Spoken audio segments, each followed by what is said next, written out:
Welcome back to the morning meeting. Thank you for joining Sean, Tim, and me on this extremely confusing and busy day, whether you're watching on YouTube or here on two-way direct. Grateful for you for joining. If you're going to want to ask a question, if you know you already do, please raise your hand now, just so we can try to queue everybody up and get a good sense of how big the universe is. Question or comment, please raise your electronic hand now.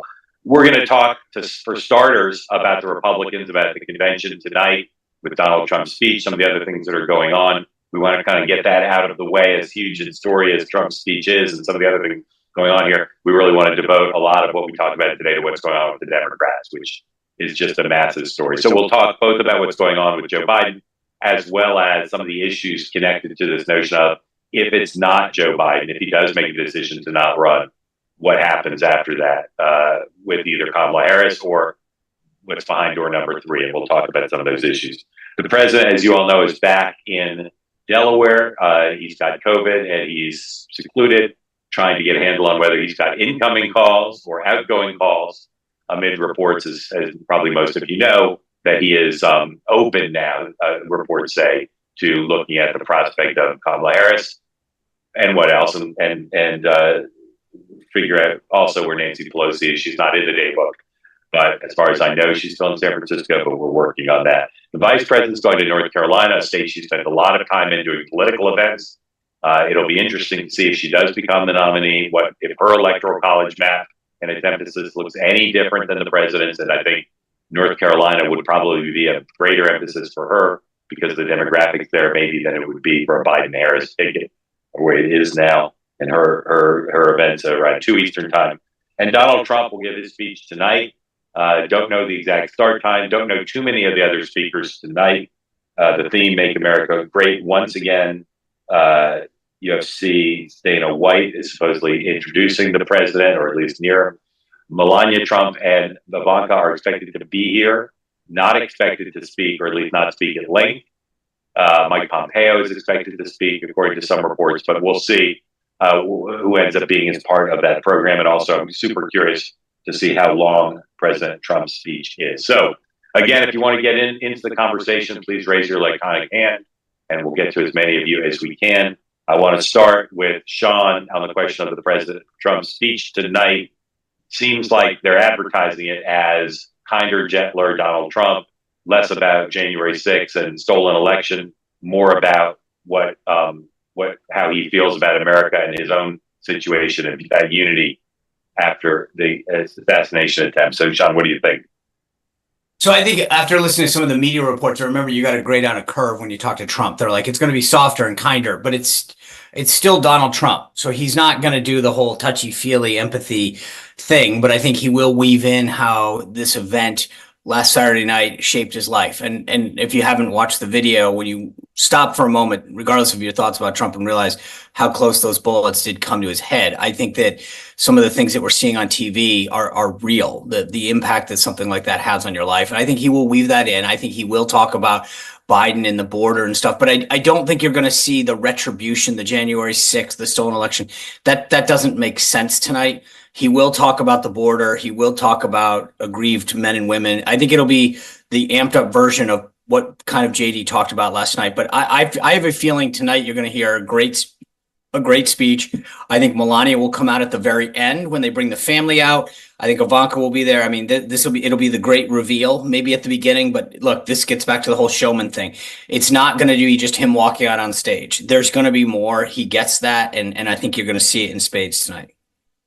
I think I think it will be interesting. The unity question is kind of hanging over this and convention, and whether or not it will crack under the weight of a Trump agenda. I mean, there's only so many ways I think you can talk about things. And we saw in the pre-planned video, for example, Trump still peddling some election denialism stuff. So they teased it yesterday. Maybe it doesn't make its way into his written speech today, but that agenda is still there. That rhetoric is still there. And I think it will be interesting, to Sean's point. Like, this is the first time we're going to see him in an extended way, in a non-print way, give a speech after the attempt on his life. So I know they're teasing it as something that's going to be more unifying, but like, is he going to be able to avoid election denialism? We've got people waving placards that say mass deportations now. Is he going to talk about the witch hunt against him? I mean, that's like rhetoric you just can't avoid with him, but maybe it's possible. But I think it's how you talk about it that matters, right? I think that JD touched on the coming after him standpoint. Don talked about it. There's one thing to say they're coming after me. They've been blah blah blah.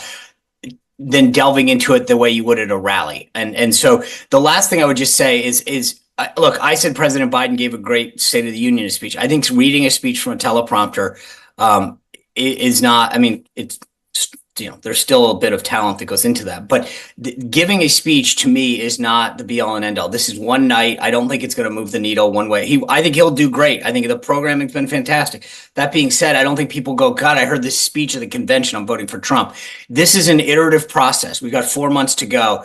And I think whether, Biden or Trump gives a great speech one night is not the be all and end all. So I think this has been a great convention. They've done a great job. It's just we're in the first inning of a 9-inning game. Okay. Yeah. I've been wrong about a lot of stuff in my career. I've never been wrong this many times on the same issue about whether Joe Biden is going to be the nominee or not. Yesterday, I was pretty sure he was going to be, quite sure. But we saw the series of events related to the AP poll and a clear understanding of what we thought was happening, but seeing it spelled out of Nancy Pelosi's basically saying, I will step this up. Mark, to your point, look, I've been defiant that for logistical reasons, for Biden reasons, for every other reason in the world, he's not going to drop out, right? Just who he is as a person, the logistics. Yeah, that's how I felt. Yesterday, I changed for the first time. I went, "Oh my God, I've been wrong." Like look, call me what you will. He said 2 days ago, unless a medical issue came up. I get it, it's COVID, but it's an off ramp. He gets to go to Delaware. He gets to reconvene privately under the guise of COVID to discuss and can talk to Jill and Hunter, whatever. This is the off ramp that they've been looking for. I've never thought that before. Yeah, here's the problem. Okay, and I'm not saying he's not going to get out because I think he will. The minute he decides, okay, yeah, I see my way to getting out. Does he endorse Harris? Does he? They're figuring out now. Well, I don't think he's there yet. I think he's still dealing with decision one. Does he step down as president? What reason does he give? There's tons of some serious issues. And if he's not all in on Harris, and again, I think the key question is Pelosi all in on Harris?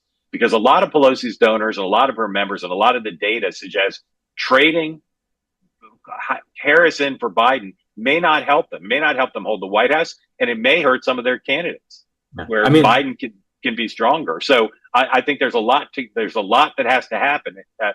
Tim, let me just finish the thought. There's a lot that has to happen once Biden and when and if Biden says, yes, I'm stepping down as a nominee.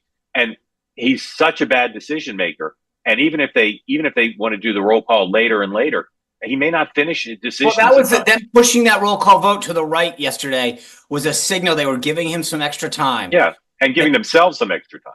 Well, but I'll let Tim answer this. I think that everyone overlooks the logistics of a convention. And I get that it's like, this isn't ordering lunch where it's like, what do you guys want? Okay, well, we'll go with Harris or Gavin or whatever. I think conventions are so scripted. And the idea that you're going back to 72, 68 to figure this out, not to mention the dynamics of the culture that we live in now, where everyone's going to feel aggrieved that they got screwed and you pushed aside a black woman.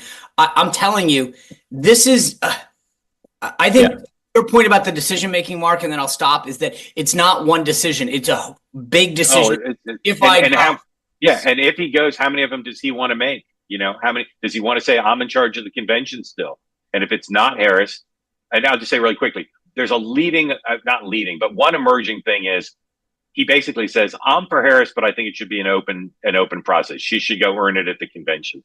Not impossible. Tim, go ahead. Not impossible, but I think and never have I ever thought it wise to question Nancy Pelosi, but if she is able to, and what she wants is to push the president aside, she is then going to take the second step of also potentially pushing aside the vice president, or maybe to your point, Mark, Biden holds on to that as a lever and says, yeah, she should go earn it at the convention. But I think to your point, it's so many steps in this process. And I'm of two minds, right? We're 109 days away from the election, which is time for us to figure this out internally. But it is not enough time, in my opinion, to Sean's point about logistics, to also open this up and then look at the proposals of how we would run this process. They are so fundamentally unserious. Early memos circulating that's we're going to get Taylor Swift and Michelle Obama to mediate candidate forms. We don't have time for that. You know what I mean? Her off the Eras tour. She's got there's no way she'll make it. Yeah. Look. I think that again, Biden might have to do it, but here's two things that are going on that haven't gotten. They're somewhat subterranean, not entirely, but really key. One is the donors really are just like, that's it. We're not going to give money. And that is, I think, what's going to force his hand, because the polling data, he can always say, no matter how far he's behind, he can always say Dukakis lost a 17-point lead.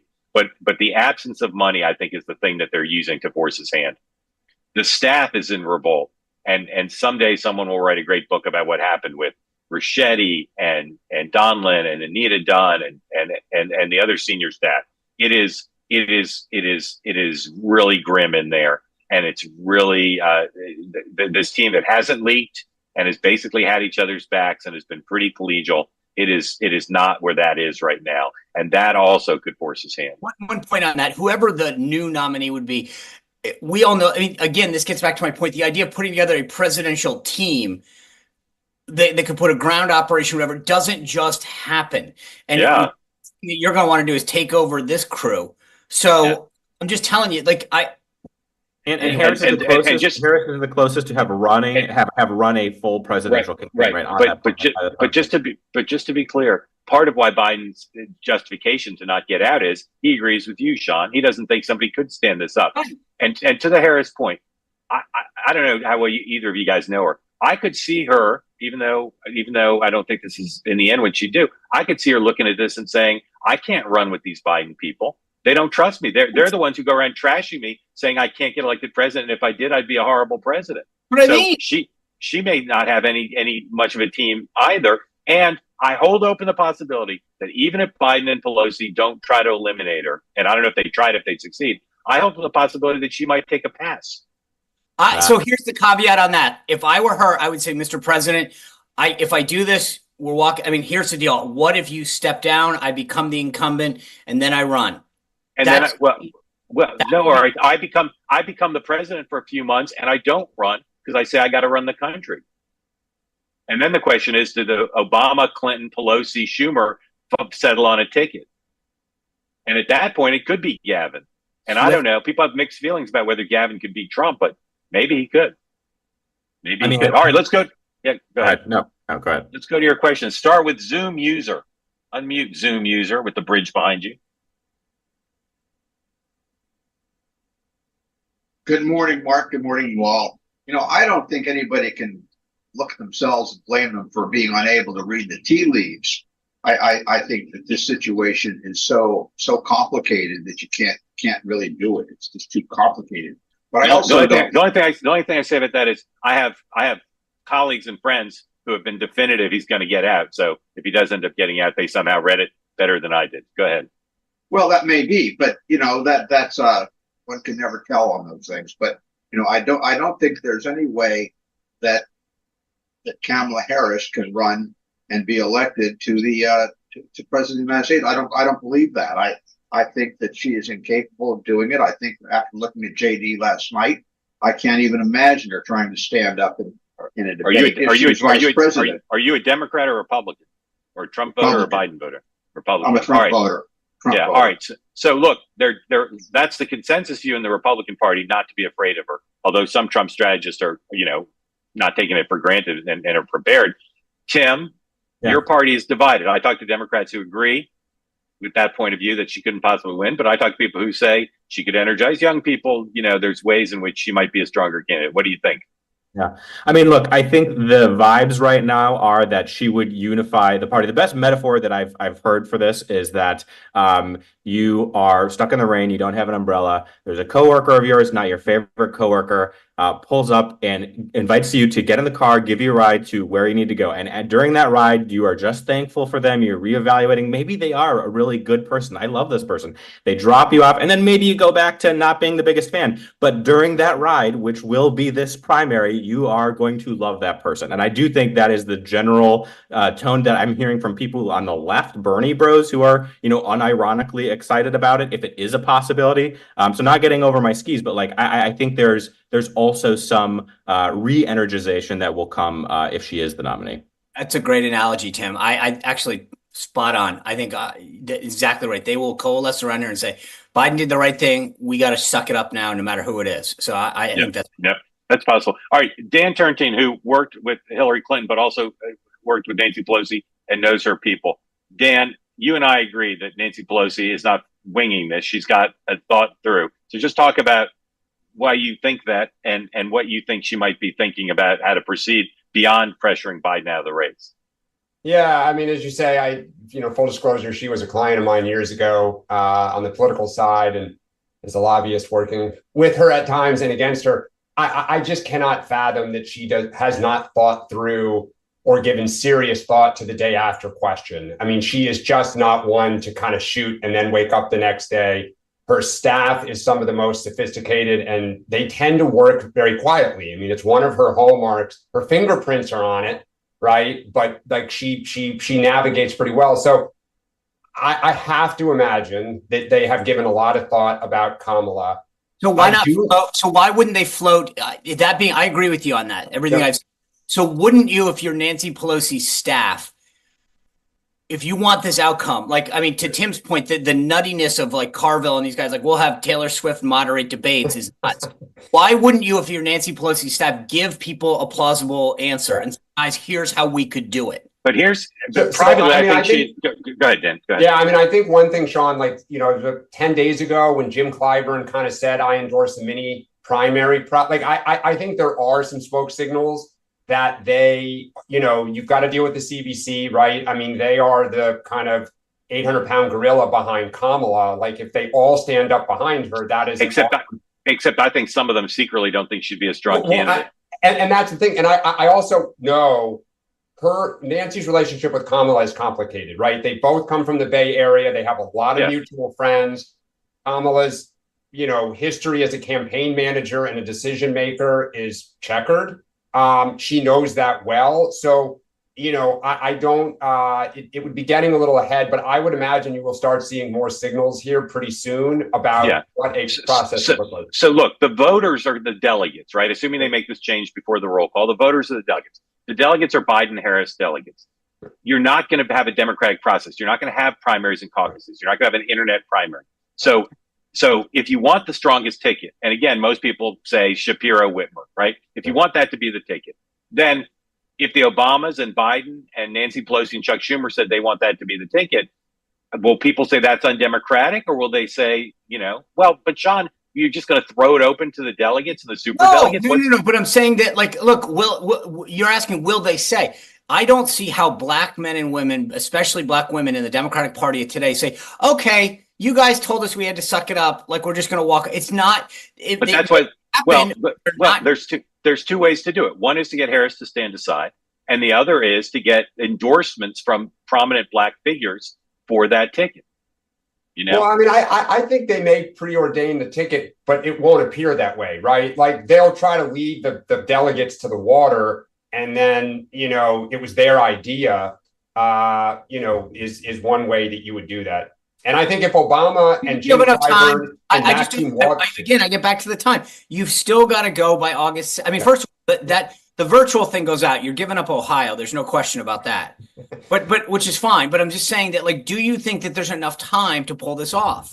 I just like the more we go down the rabbit hole of like what this process looks like, now I'm back to like Joe Biden's at the top of the ticket. Like, you know what I mean? Like, as we open this can of worms, it's so many steps. Pelosi won't let it. Pelosi won't be much. To me, there's one solution to take into account Sean's legit concerns, which is they force them both off. He resigns. She becomes president, or not. They both just say they have to do their jobs, and they pick either Gavin or they pick Shapiro and Whitmer. And they just say, this is who we're endorsing. And Nancy calls all the delegates and gets a whip operation and says, this is a ticket. They're planning the convention. We're helping them. To me, anything else is insane. All right, let's go to Gabriel. Gabriel, unmute, please. Okay. Hey, guys, it seems to me that Kamala Harris represents what is burdened by what could be. She's a loser. Are you a Biden voter or a Trump voter currently? You know me well enough by now. I'm a Trump voter, and I'm hoping that it's Kamala. That would be great. That would be fun. What I wonder about from each of you is, who do you think their strongest team could be? And if it involves a guy named Shapiro, are you saying a Jewish man can be president of America today? Those are my two questions. What's their strongest bet? It ain't Kamala. And can a Jew be president of America? Tim, you pick the ticket that's strongest. Who would you pick?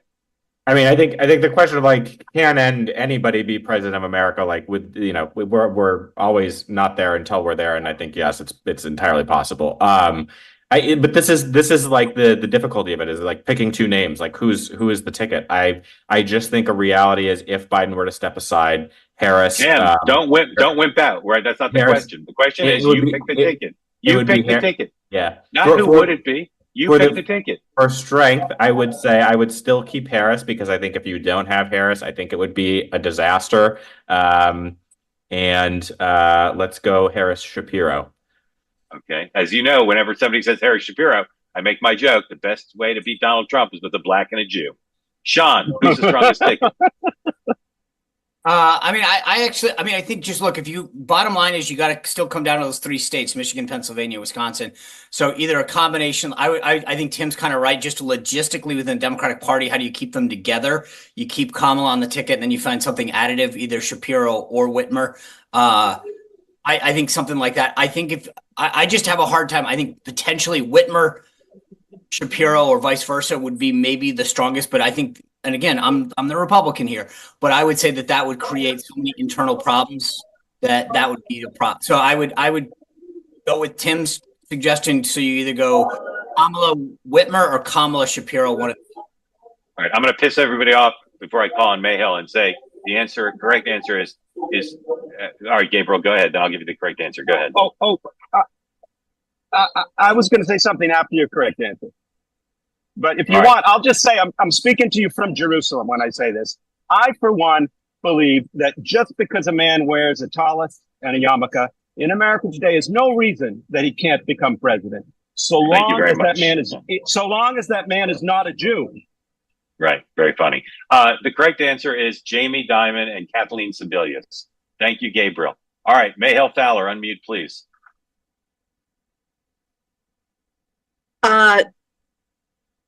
Okay, going to try not to use bad language, men. Let's think for a moment that the Republicans have now had their high watermark with this magnificent convention, because this is a roller coaster year for electing.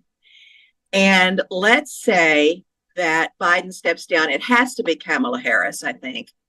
And maybe she runs with Shapiro. I think that's risky because the way Americans are conflicted now about the Israeli-Gaza conflict, maybe Whitmer, but I think it has to be Kamala Harris. And as I said on your two-way about a month ago, Mark, I think she's the next president of the United States. I really do.